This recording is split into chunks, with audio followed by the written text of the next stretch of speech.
It's the 27th of August, and here we are, Digital Life Collective. What a wonderful crew. We've got a packed agenda, so we'll dive straight in. The first item on the agenda is to ask if anyone is in a state of block at the moment. We are trying to get stuff done, but you don't feel like you can, and could do with some unblocking. Speak now or forever hold. Christina. I need help actually hosting a webinar to do the panel successfully.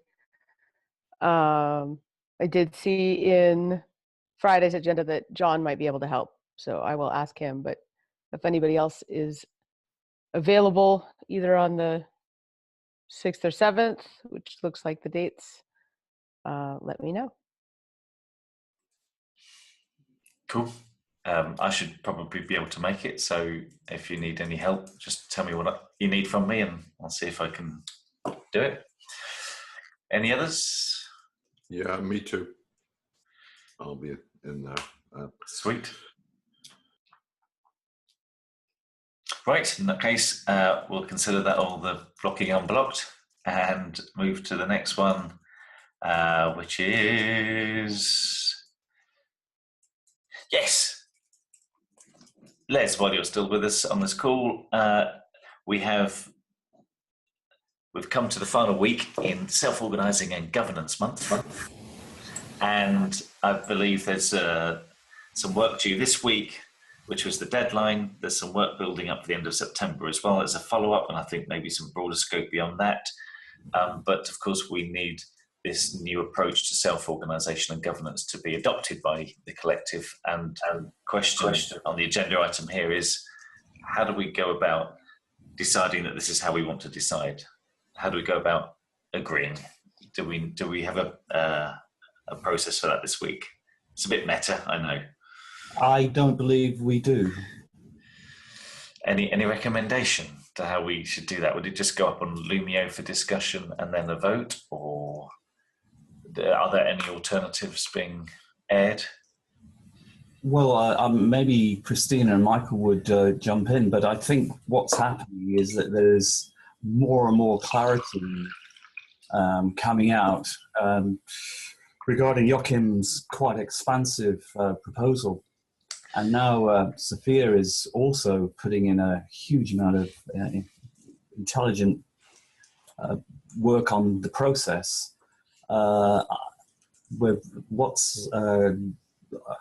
seems to be emerging is a comprehensive set of proposals that I'm unsure or unclear how they would be implemented, and I don't think we've discussed the implementation phase.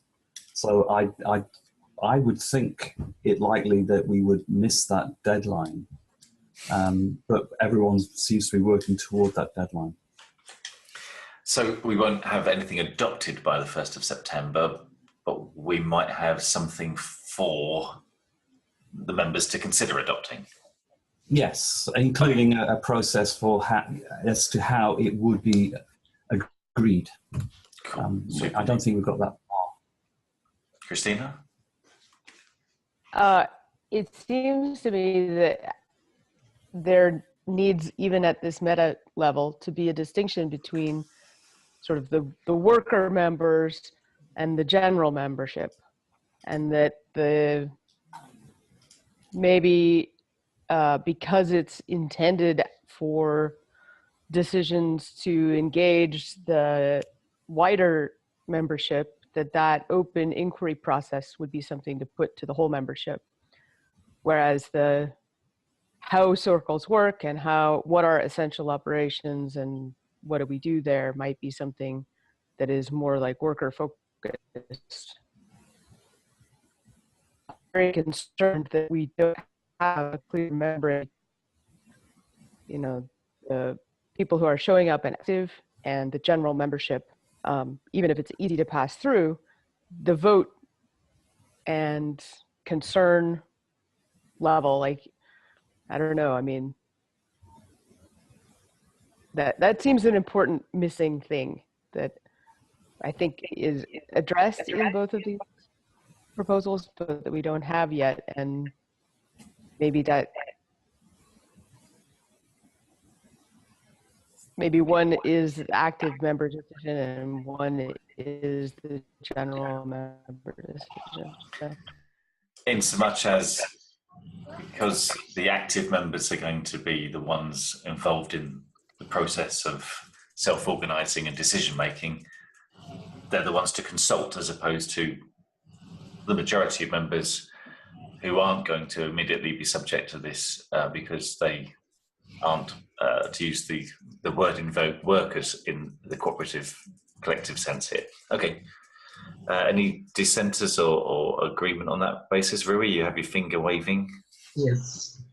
I'm a little bit troubled with the idea of labeling members as being general members and active members. I would say that they're all members, and an active member is a member that in a determined point in time becomes active. And if he isn't active, I don't think we should go there. I think somehow challenges the principle that we've been set the collective on, and so that active are the ones who are willingly active in the point and doing something and proposing something, and the others are called upon and say what they have to say, and on another occasion might be others who are active and the others who are inactive. So I don't think that's if I understood right what Christine said. I know she's waiting. I just wanted to clarify that this idea of a membrane in a multi-stakeholder co-op where you have both workers and general members came from the article that Adrao wrote looking at how to manage a co-op that is multi-stakeholder. I have two concerns about just having votes go out to general membership all the time. One is the unfamiliarity of people with what's going on and the likelihood that they will just vote because they think this might be good, but they have no background information about what's going on. And so we could make collective decisions that aren't actually good for the work teams. And two is just bugging the membership too much. People are already overwhelmed and confused enough. I would like it to be, go out to the general membership at a reasonable rate and a time that people who only have, 10 minutes a month to check in on what's going on feel like they actually can do that effectively. And that we don't have that yet. Yeah, I would go further. My concern over the current proposal draft, well, I think a lot of Sophia's stuff is not in there yet, but is that it has no organic structure. It's monolithic, and I think I can make a lot of arguments, looking at the structure that other communities have taken as they grow, to say that we need that organic structure. And that, when we consider the membership, okay, we have the members that are joined. They join it because they think it's a good idea, and then they don't, even read the newsletters, whatever. That could be half the members. Then we have those that are present. Either they occasionally read a newsletter, or they lurk on channels, other channels, whatever. And then we have those that are engaged, and these people take part in activities of their interest, in categories of their interest. Okay, there's no reason to swamp them with everything, as you were saying. I mean, they're not going to feel the need to respond to everything or to even look at it. And then we have those that are involved. And this is part of the body of the collective, the nuts and bolts, the functioning of the co-op. And without this body, it's going to be dysfunctional. Without this body being functional, the co-op isn't going to be functional. And so the aspects of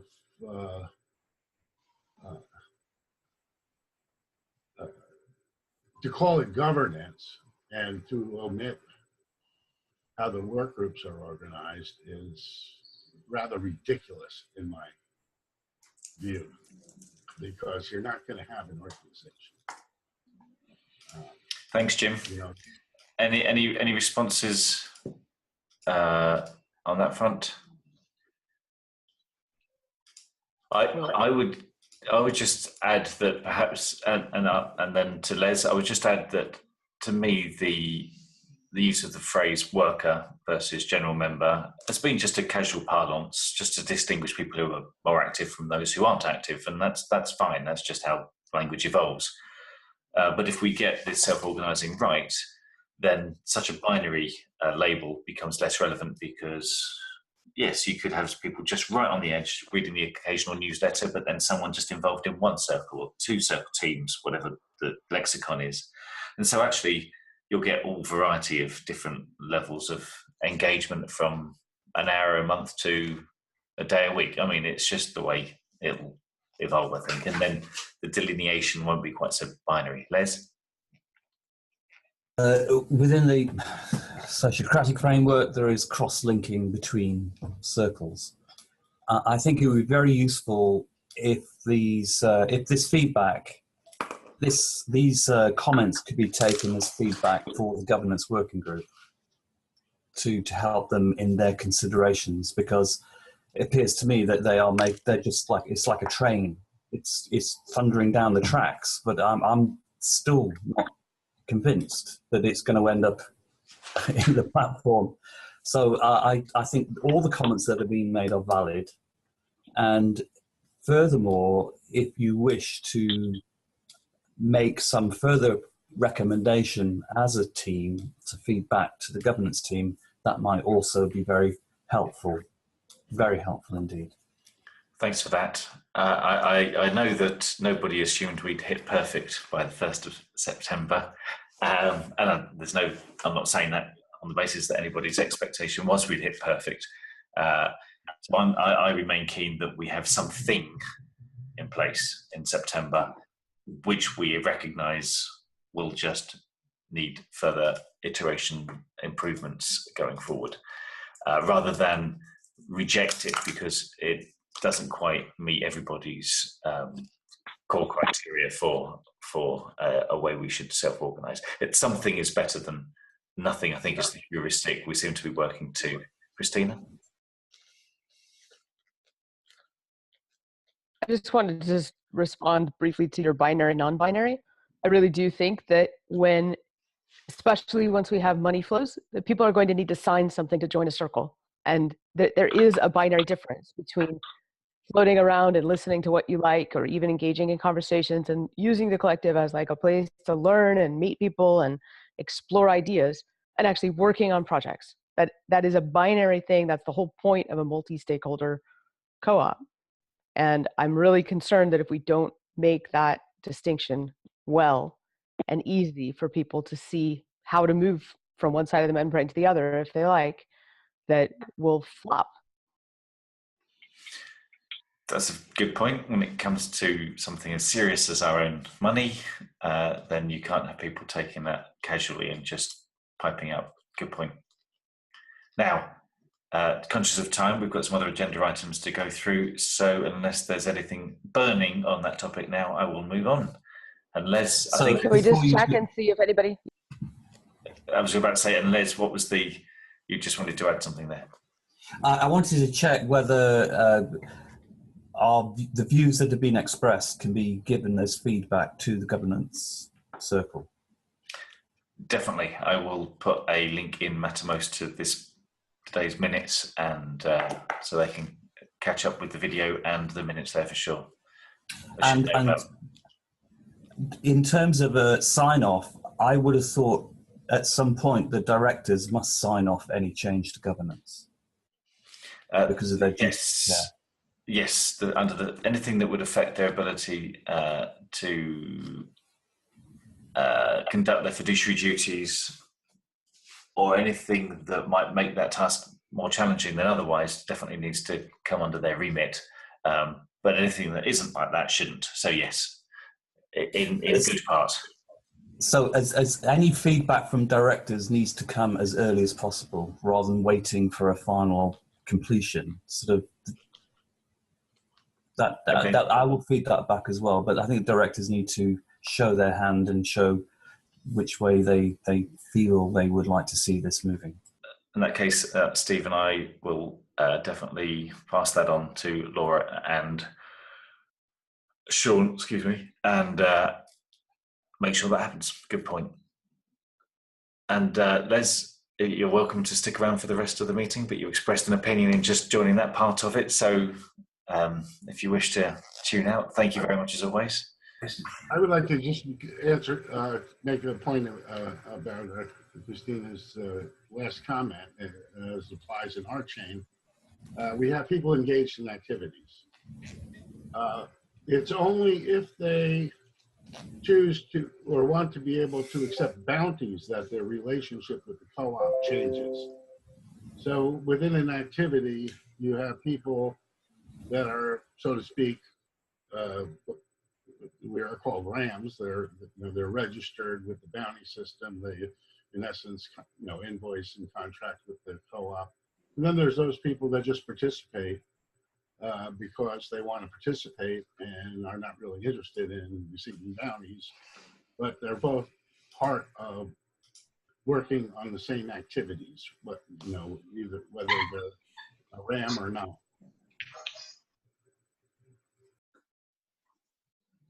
Thanks for that, Jim. Christina just posted in chat that she would like to make sure that everyone who hasn't yet spoken on this topic has the chance to do so before I draw a line under it. Speak now or forever hold. Steve says he's okay. Michael says he's okay. Ruby says he's okay. Can't see Adrian at the moment, so I assume he might be sticking his thumb up. Right, in that case, done. Thank you very much, and cheers, Les. Right, the next one is panel discussion update, Christina. It's looking, during this call, I got a notification. It's looking like the 6th at 10 p.m. Pacific, which is, what time is that? 6? So that's 10 p.m. West Coast. Sorry, 10 a.m. I was thinking, well, that's an unusual one. Okie dokie. 10 a.m. 6 p.m. UK, right? Yes. Yeah, on the 6th of September. Oh, no, sorry, the 7th, September 7th. Okay, okay. I'm popping between too many windows here. And waiting for final confirmation from everybody, but hang on a minute, that's a Friday. Is it a Friday? I think it is, yeah. In that case, I can't do the evening of the 7th. Damn. Okay. So when I volunteered earlier to help you out, I now know I can't. Okay. I could do the 6th, but obviously you've got the 7th because of the speaker's availability rather than the mere. Yeah, the panelists are defining it, so. Mere kind of back help office person. What kind of help would you need, Christina? I specifically need somebody to help make it a webinar instead of just an informal Zoom thing. So, but I can talk to John and Robert Best and see if I can pull somebody in. Okay. Um, I would like to help, but I'm not sure if I could. I don't really. I never did that. I don't know what that entails. What kind of tasks are involved in preparing? sure, if you want to come, take notes and stuff. You're breaking up a little bit, Christina, on occasion on this call. Didn't hear anything you said. I think it's your broadband again. But I think you said to Rui, sure, we can find how you can help make it happen. Okay. Right. So Yeah, if you show up. It's Yeah. Friday, 7th of September. Mm-hmm. Yeah, Have you reached out to Ben? 6 o'clock in the afternoon, London time. Yes. No, I was going to wait, Jim, until I have a solid date and time, and then getting Robert and Ben and anybody else who might help with the tech webinar stuff. Okay. And thank you, Philip, and anybody else who wants to jump in the document, the panel planning document. We're going to try and hone down some questions. And I think we're just waiting for one additional panelist, although we could do it with 4 just fine. So you would need somebody involved who has a webinar account. Because our account doesn't run, the Digital Life account doesn't include webinars, as far as I know. Okay, I'll talk to Ben about that. But I'm excited, and it looks like the 7th. And Awesome. I don't need to waste any more time on this call for this. But. Just one thing on that. There was a write-up for the last panel discussion that went on the website, but I think it had a tag that is no longer a navigation option on the website. At least I couldn't find a way to navigate it to it. The only way I could find it on our website was by using a search engine to find it, which is not obviously a good thing. So just note. I could quickly add an events tab, which might be useful. And then we can see that and this one and open space. Woo! I do think we do events. Does everybody okay with adding the events tab to the main navigation on the site? Thanks. And Thanks, just for people Webmaster. asynchronously watching this, I can easily take it off as well. So not quite sure how the website design decisions are made yet because we don't have governance. We will do. We will. Nice one. Awesome. Anything else on the panel discussion? Thank you very much. In that case, we're on to Adrian, if you are there, about my data in Helsinki, Wednesday, Thursday, Friday this week. Dr. Gruber, are you there? Right, we'll come back to Yes, that. I am. There we are. No, I'm here. Marvellous. So when are you getting on your plane? Pardon? Oh, I'm getting on a plane in about 5-6 hours. Cool. And so I don't have anything in particular to say about it, except it's a very well organized event. I am shocked at how well organized it has been so far. I mean, just in the run up to it, there's a lot to learn in how they did it. We'll see how it turns out. I've not been there before, and no, I don't have anything in particular to say. I expected more of us from the collective to be there. That's I know. Anyway, that's about it. So we think Laura's going to be there. I would have loved to be there, but well, sometimes you can't. Who else is going to be there? Kalia will be there. Kalia. And I don't know, but John Philpin might. Adrian, have you talked to him? No. No. Are you involved in the panel, Adrian? Yes, I am. And they've actually done a lot to promote HIE of One as a result, which is useful. There was they did a video interview with a professional and all sorts of stuff. So I didn't want to distract the governance call, but one of the main things that I'm talking about is decentralizing governance for how personal information is handled. It's not what the governance issue is for the collective itself, in a sense, but it is somewhat related. It is very much related to the project, to the HIE of One project nowadays. But that's not a general topic for today, unless we completely run out of things to do on the agenda. Cool. I've just found your session on the My Data 2018 website, so I've just pinged that in the chat here for people's FYI. Adrian, you might also look for Ross Schulman. He might go. Ah, cool.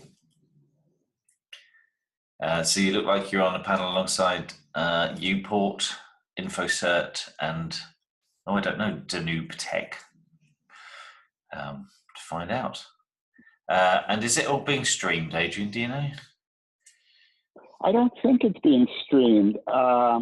As far as I know, I think some of it is being recorded. I know that I was asked to sign a waiver for recording, but I haven't seen any mention of streaming. Fair enough. It's set up as multiple tracks, so it's not an easy thing to, well, I suppose it's just as easy to stream, but no. Well, it's a nice segue to the next agenda item, unless there's anything else more on the Helsinki event this week. The segue being that the next agenda item is the one I put on, which is to do with what I call a personal data cooperative / ecosystem. And actually, Adrian will know this because it's been playing out on the VRM, Project VRM mailing list, where the VRM community has been grappling with what GDPR means and what's the future for personal data, and be interested in your qualitative assessment, Adrian, but mine is that the VRM community seems to be in two halves. There's the half which talks in terms of words such as own. I own my personal data. I can monetize my personal data. I can sell my personal data. And then a part of perhaps a minority at the moment of the community which says that the application of such crappy capitalistic 20th century models to a 21st century paradigm is really underplaying the potential of personal data, and that personal data is something you are rather than something you own. In which case the technological challenge is somewhat steeper, but also somewhat richer, I think, in the long term in terms of the mutual value that can be created. I, for one, am in the latter group. I find it ridiculous how many projects are out there saying, sell your personal data, don't let them have it. Now, of course, I'm on the side of self-sovereignty, got that, fine. But there was a lovely report from a bunch of VCs recently who I think they'd been doing a due diligence on a blockchain type play in personal data, and therefore were just trying to work out the money involved. And they studied Facebook, and they said even with Facebook's engineering prowess, they effectively can make a member's personal data shared through their platform worth $20 a year, right? So I think that's about 6 cents a day. So I personally don't feel like there's going to be a major consumer clamor to sell that personal data and make 6 cents a day. In fact, I think personal data is worth way more than 6 cents a day, but not if you just try and stick it in a box and sell it to somebody in a very binary sort of way. So Adrian's nodding and Michael's got his finger in the air. Go for it. Yeah, the sense that it's personal data is secondary to the point that the data is only relevant in the context. That I have data is because I have a community. It's like the Ubuntu thing. I am who I am because of you. And to the extent that our data clouds have any significance of value, it's value in the Commonwealth, not in the personal payoff. The Commonwealth is just a beautiful way of describing it in one word. Adrian, did you have any reflections on what I've just said? Oh, very much so. I mean, pretty much 100% of what I do and have been doing is around personal data management. And I'm also obviously have been involved in VRM about as long as anybody. So first of all, I agree with you that dealing with it as property is suboptimal at best, and maybe a name would be a better term. But but I've taken to looking at the personal data stuff that's going on as a problem of governance first and agency. And governance and agency are both related. And the VRM crowd, at least, and I'm not sure where our collective stands on this, by the way, but the VRM crowd isn't convinced that they want to deal with the problem of agency up front. Whereby agency, I mean very simply that individuals own technology, that the technology is not owned by institutions primarily, but the technology, whether it's AI or authorization servers or anything else that involves sort of control over your personal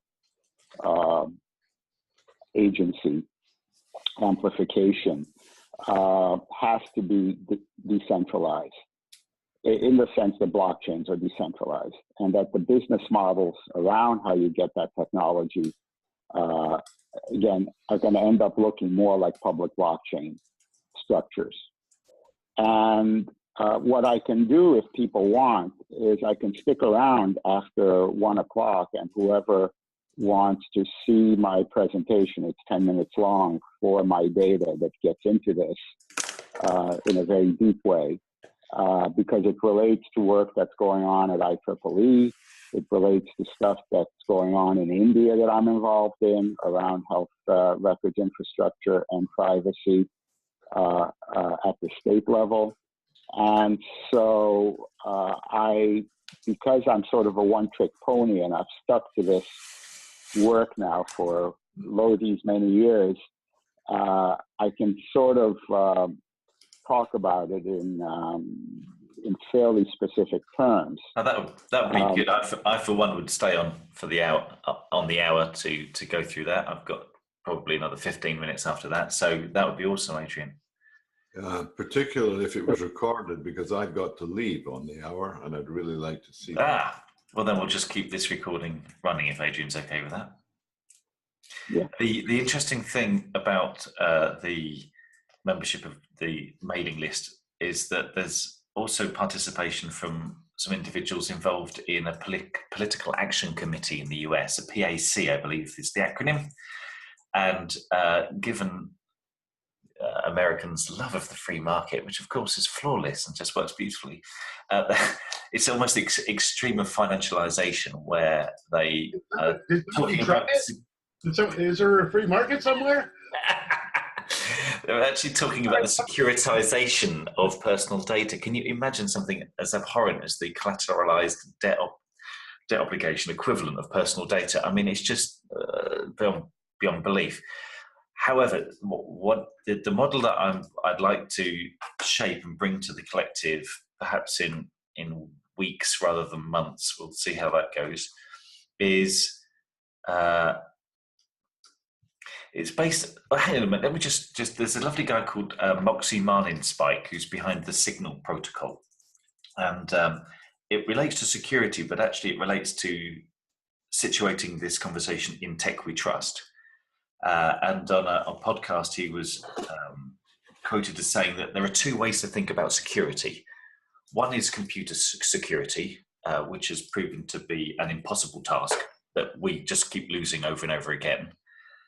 and the other one is information security, where instead of trying to secure the physical system, we actually secure the information itself. And given Signal Protocol's success to date, he says that's the method that actually works.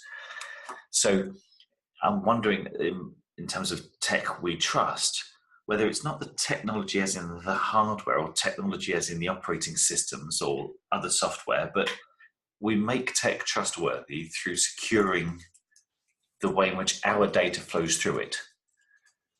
And Well, that's, yeah, so that is 100% of how I've gained some influence over what's going on in India in their health information infrastructure, which is a green field over there. They don't have endpoints. They don't have technology in place, except in a couple of hospitals. And then the Aadhaar identity mechanism is also in place.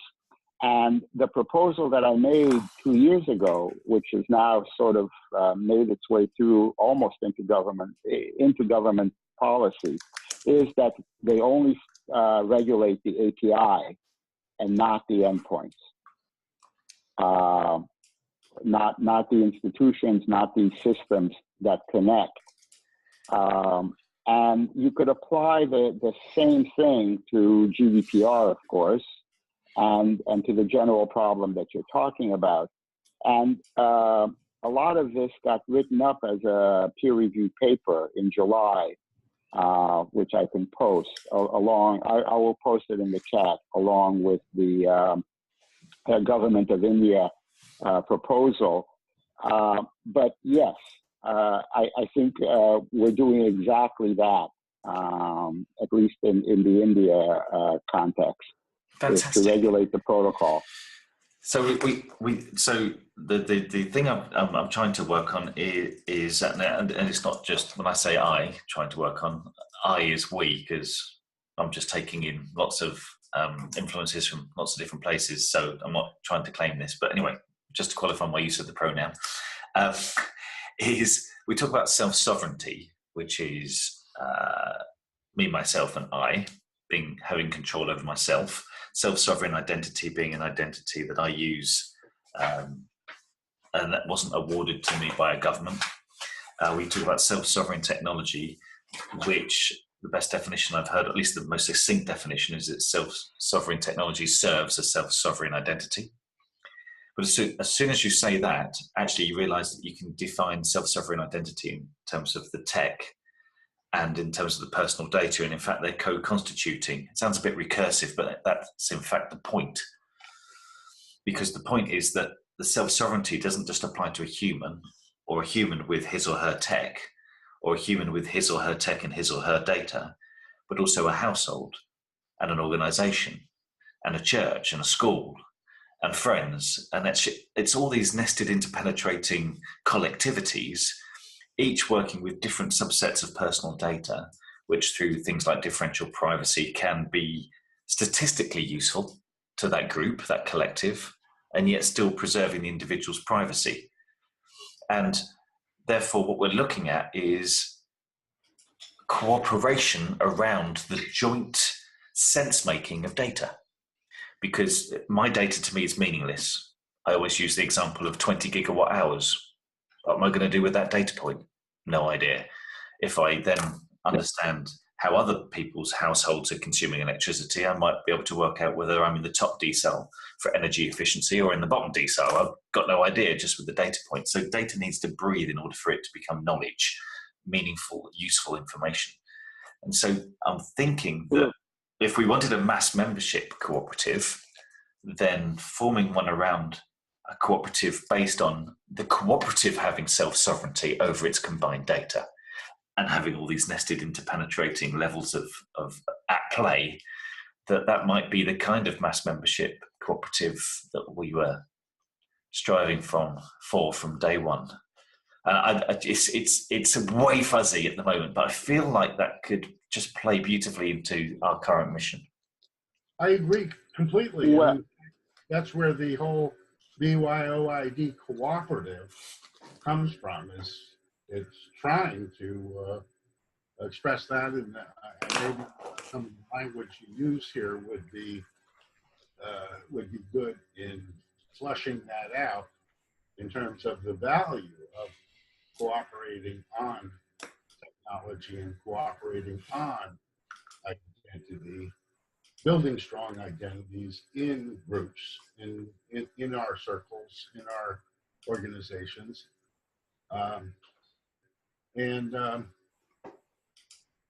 The other thing that King concerned about how the data flows, the whole thing that encryption is going to save everyone isn't going to keep everyone private, is not going to hold true forever. And I think we'll be dependent more and more on peer-to-peer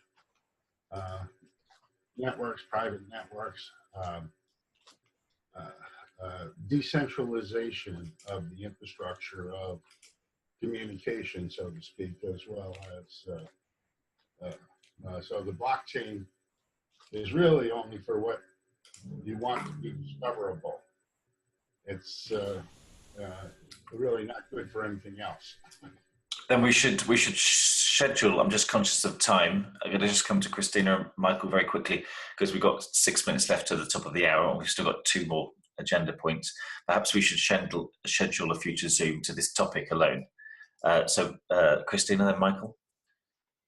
I just wanted to say that Sophia's been talking about in implementing the Genie map idea for Atlanta farmers, been talking about how do we actually make sure that the farmers who are giving the data for the map actually have sovereignty over the data for that map, and getting some of this technological capacity to, a group of cooperative farmers that are not tech savvy is, that's sort of what I keep saying, is that the muggles need to be able to use this stuff. And I think it would be very in line. It would be really interesting to get Sophia and Kalia on that call. Cool. Michael, thanks, Christine. Just to comment that your last little rant there, Philip, needs a transcription. It was right on the money.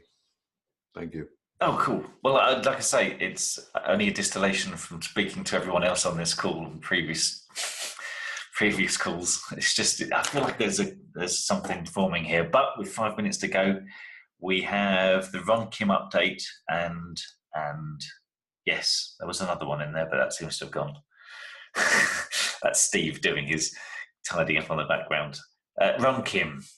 So Ron's emailed us and said, "Hi, just if you're there and would like to collaborate." So we can probably respond and say, yeah, August was a summer month and vacations, etc. But if we are going to build links with Ron, then we need 2 or 3 individuals in the collective who want to take that responsibility. Otherwise, we'll have to say to Ron that we're not quite set up to collaborate. He shared a link that we probably should comment on. Yep. Do we have clarity on how he wants to collaborate? We've only had the one call with him where everything he said resonated with us and everything we said resonated with him. And that's. Do we have clarity on who we are? Sorry, who is this person? He's a assemblyman on the, if that's the right lexicon, for New York State. And he got in touch with us. Oh, you're talking about Keith, JFK? No, Ron Kim, we got put in touch with him by Douglas Rushkoff. At least Douglas had a chat with Ron, and Ron said to Ron, "You just got to connect with the collective because they're thinking exactly like you are." Okay, because there's another New York politician.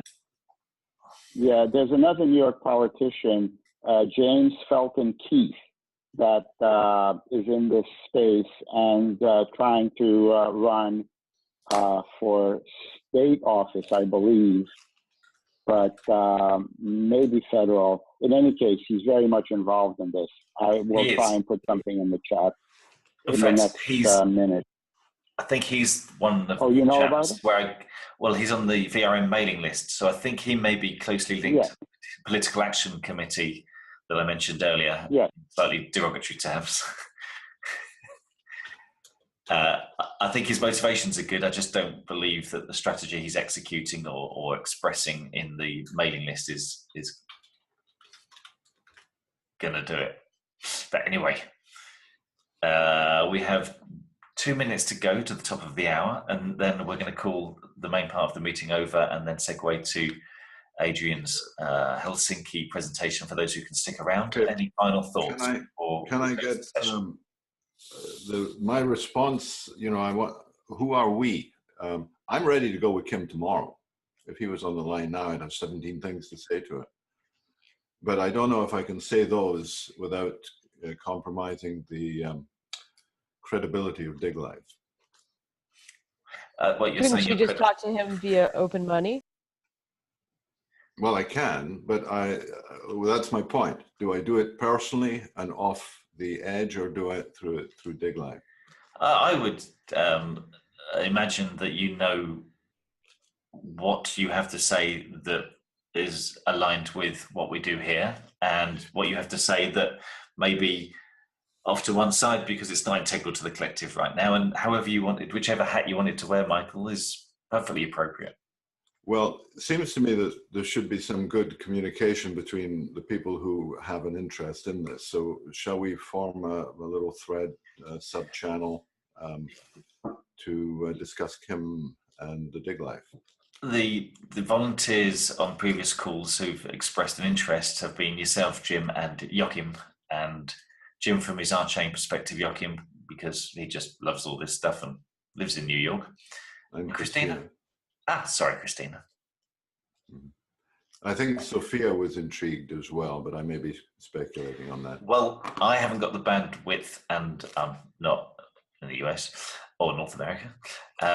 So is the action on the top of the hour for this that one or more of you on this call is going to form a circle around and respond to Ron so that I don't have to think about it?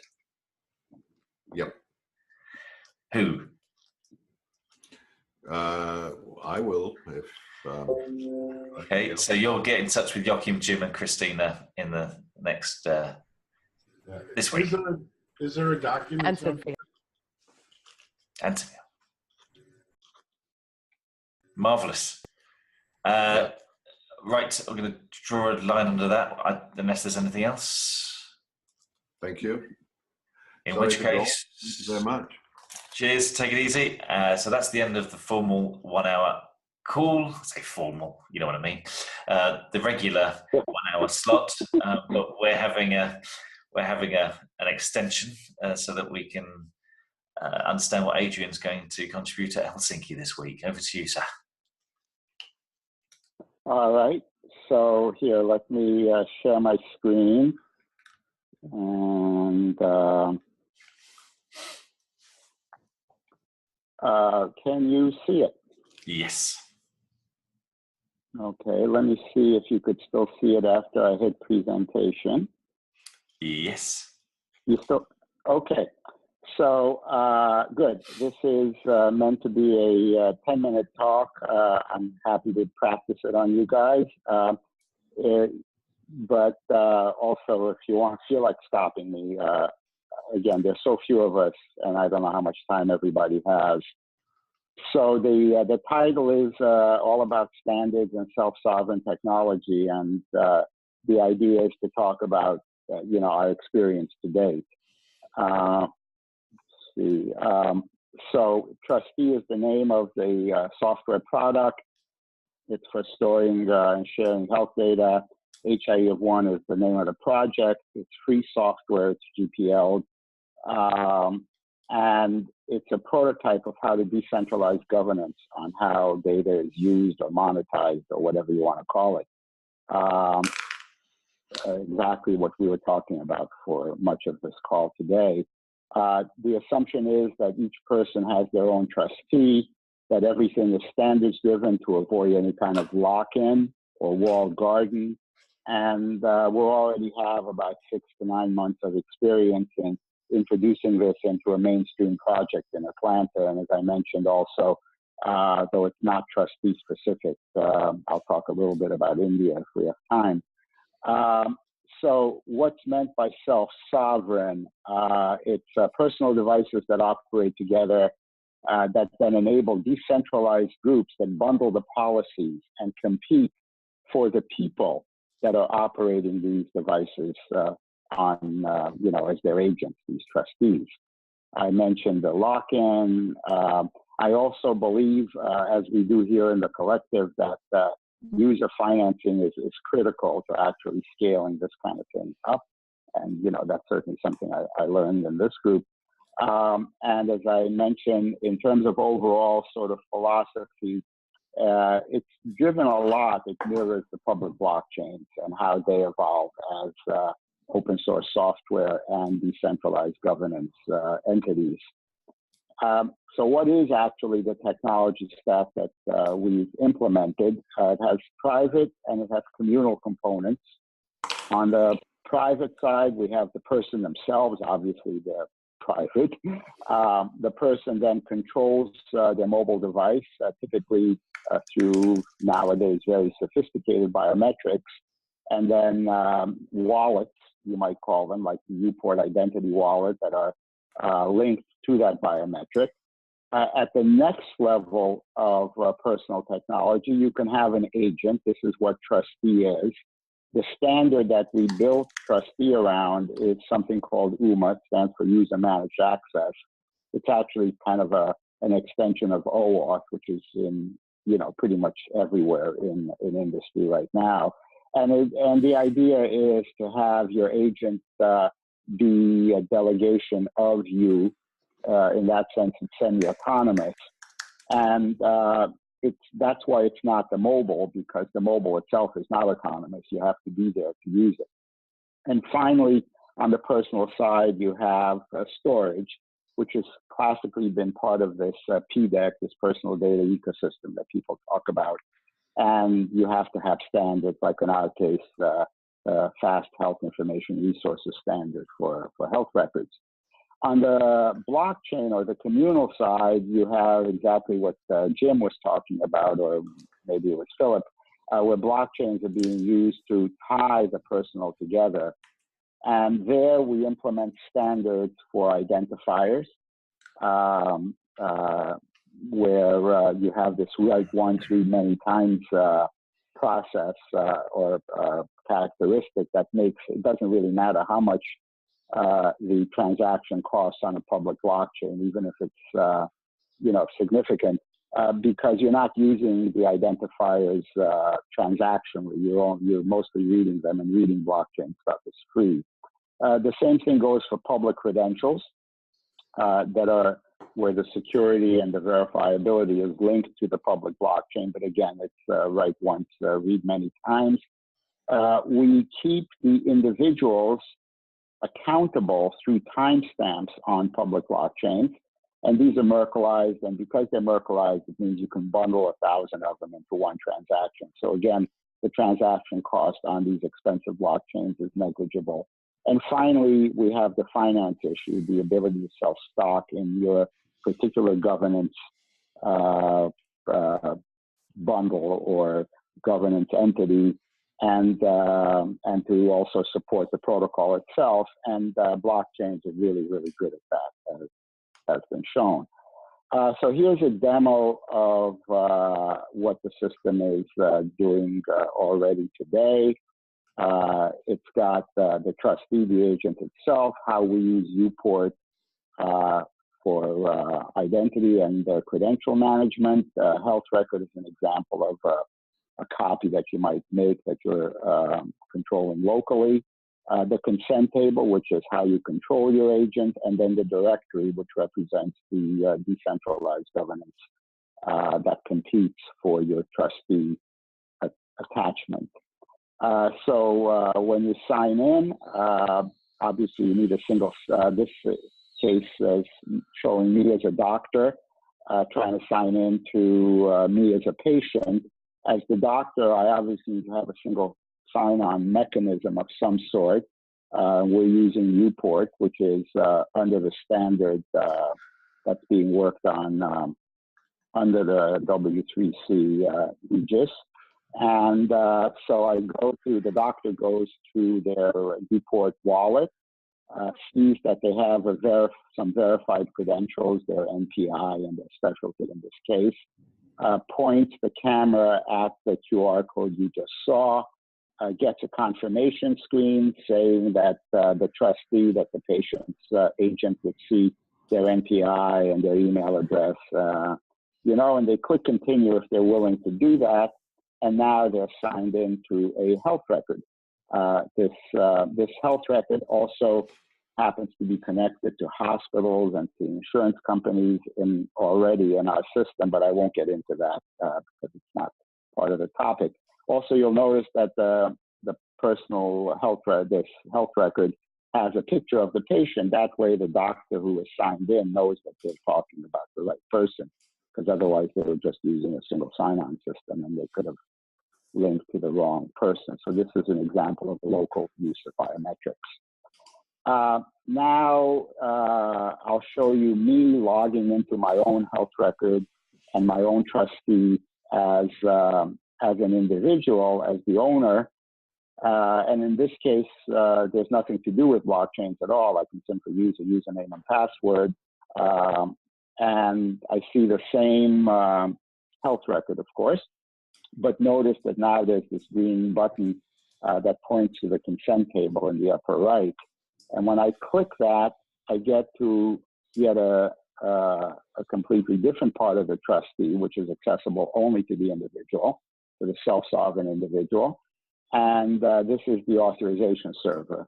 And you could see that the authorization server is basically connecting right now 4 different resources, a directory, which I'm about to show you in a second, my health record, which we were just looking at, and then connections that are OAuth or standards-based connections at the hospital in New York and the Medicare system.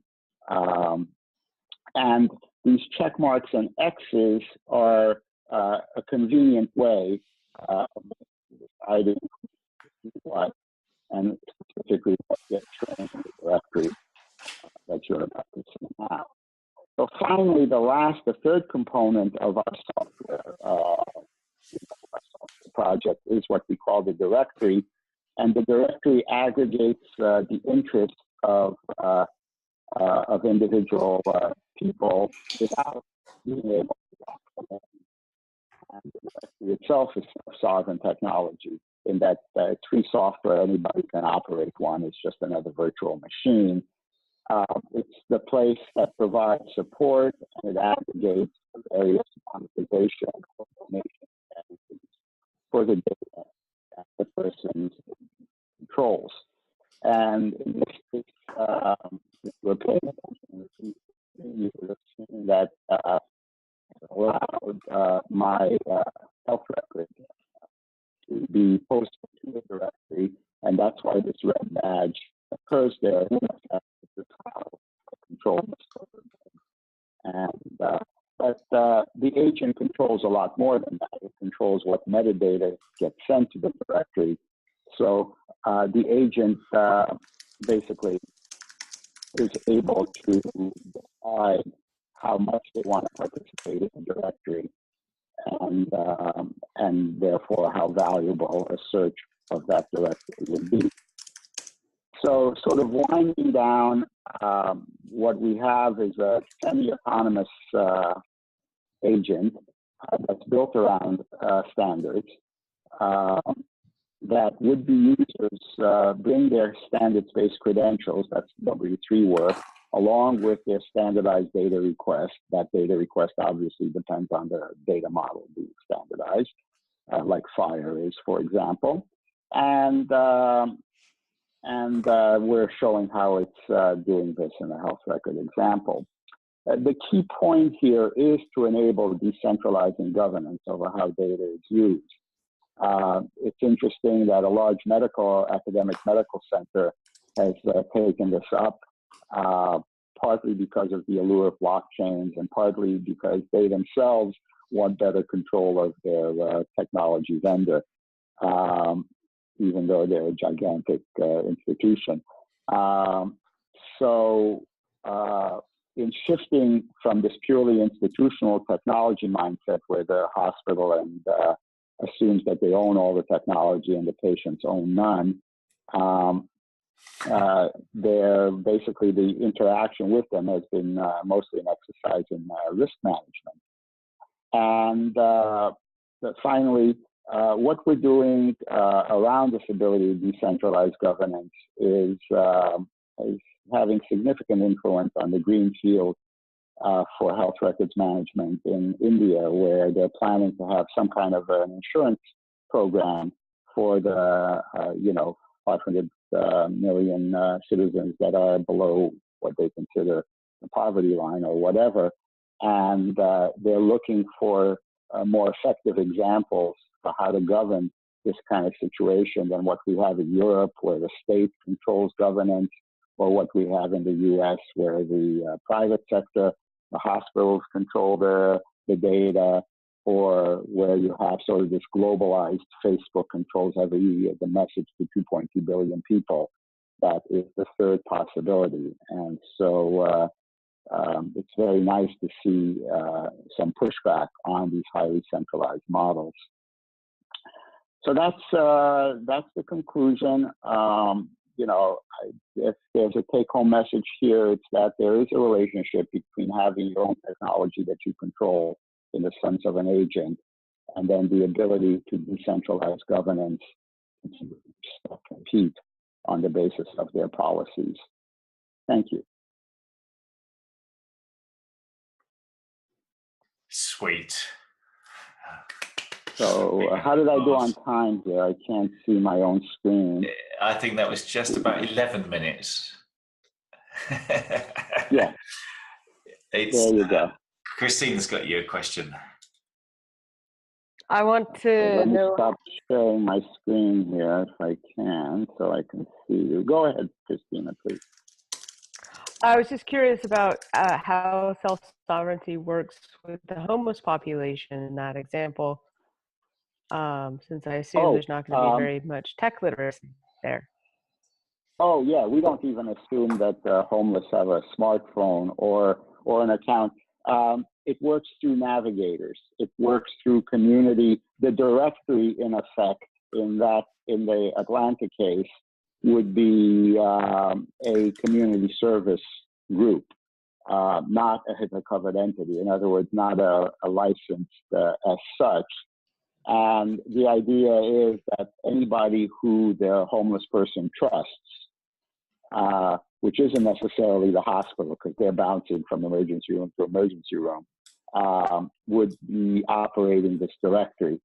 And the other thing is, of course, that you could have somebody like a library provide terminals and a little bit of support or advice to people. Again, because from the point of view of these individuals, all they have to do is believe that, that they're getting good advice from somebody.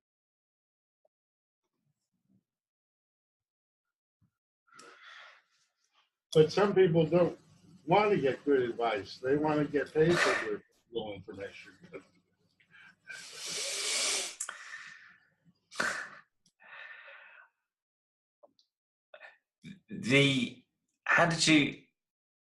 So what's the nature of the collaboration in India? How did that happen? Yeah. I was invited to a seminar by people at Harvard, Harvard School of Public Health and Radcliffe, that had about 6 or 7 of us, so-called experts, 2 years ago, try and start to advise them on what they might do. And that's how this happened. It's basically people trust Harvard more than they should, maybe. And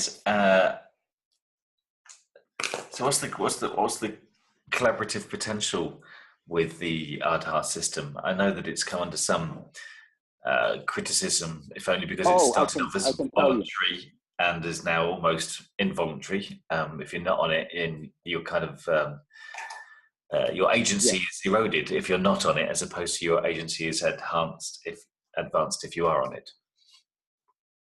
Absolutely. You know, and this is also something that has to be dealt with because about a year into Aadhaar, the Indian Supreme Court came out and said, yeah, people do have a right to privacy. Now go figure out what you're going to do about that. And we've had this group that I'm involved in has had influence on that as well. In other words, from the privacy regulation side, having nothing to do with health records. What they came up with as a result of Aadhaar is something called India Stack, which I can put in the chat. And once you have Aadhaar and you have this huge problem, which they haven't solved yet, around coerciveness of the system.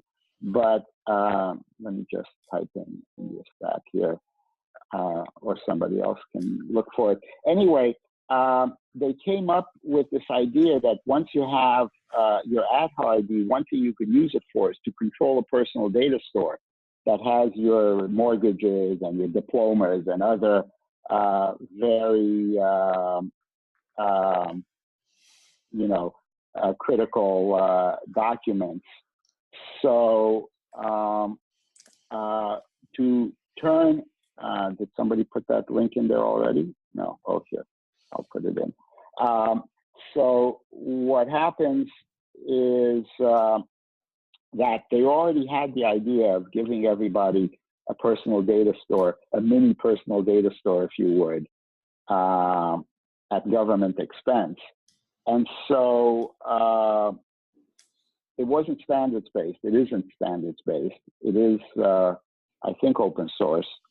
And so it's not a large stretch for them once they decided that for themselves, that this India Stack could also, you know, have a more active role as an agent to control how data is used.